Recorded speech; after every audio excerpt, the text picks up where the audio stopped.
हर दिन एक भिखारी दरवाजे के पास आकर भीख मांगता था और घर का मालिक हमेशा घर के बाहर आते ही उसे देखकर फिर जाया करता। कई बार उसके लिए गालियां भी बकता। वो कहता, तू जिंदा ही क्यों है? पूरी जिंदगी ऐसे ही भीख मांगेगा क्या? धरती का बोझ क्यों बना बैठा है? और कभी कभी उस भिखारी को गुस्से में वह धक्का भी मार दिया करता। इतना कुछ हो जाने के बावजूद अधिकारी के मुंह से सिर्फ यही निकलता कि भगवान भगवान तुम्हारे पापों को माफ करे। एक बार सेठ को धंधे में बड़ा नुकसान होने की खबर मिली। सेठ बहुत परेशान था कि तभी उसके दरवाजे पर वही भिखारी आया।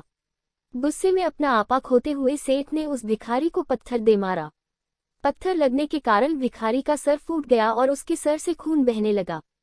फिर भी दर्द से कराहते हुए भिखारी ने इतना ही कहा, भगवान तुम्हारे पापा को माफ करे। भिखारी वहां से चला गया।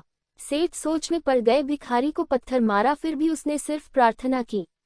सेठ का गुस्सा शांत हुआ, शेर का मन शांत हुआ। भिखारी का रहस्य जानने के लिए सेठ ने भिखारी का पीछा करना शुरू कर दिया।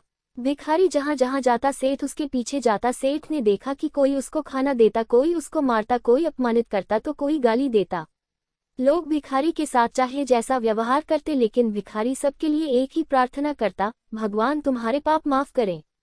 अब रात होने को आई थी।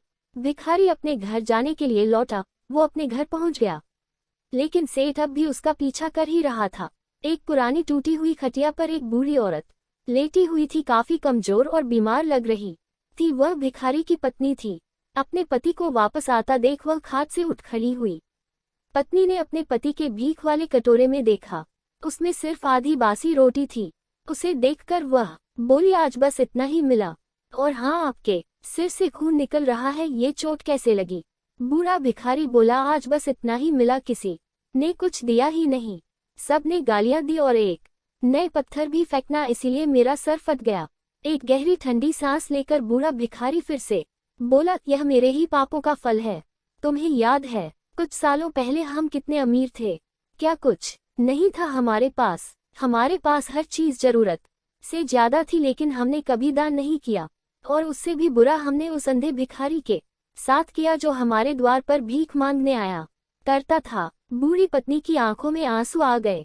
वह बोली, हाँ, हम उस बेचारे अंधे के साथ बहुत बुरा करते थे, उसका अपमान करते थे, उसे खाने के लिए रोटी की जगह कागज दिया करते, उसका मजाक उड़ाया करते और कभी कभी मारा भी करते। मैंने कभी उसको रास्ता नहीं दिखाया। एक बार मैंने उसके मुंह पर मिट्टी भी फेंकी थी और वह हमेशा दुखी होकर यही कहता कि भगवान तुम्हें तुम्हारे किए की सजा देगा, भगवान तुम्हारे पापों की सजा जरूर देगा। उसका श्राप सच हुआ और हम इस दुख भरी जिंदगी में आ गए। भिखारी बोला, हाँ, उसका श्राप सच हुआ, इसलिए मैं किसी को बददुआ नहीं देता, चाहे कोई मेरे साथ कैसा भी बर्ताव करे। मैं हमेशा उसके लिए प्रार्थना करता हूँ। मैं नहीं चाहता कि कोई भी हमारे जैसे जिंदगी का अनुभव करें, किसी को भी हमारे जैसे दुखों का सामना करना पड़े। वो नहीं जानते कि वह कितना बड़ा पाप कर रहे हैं, इसलिए अनजाने में हुए पाप की ऐसी सजा किसी को भी मिले, मैं नहीं चाहता।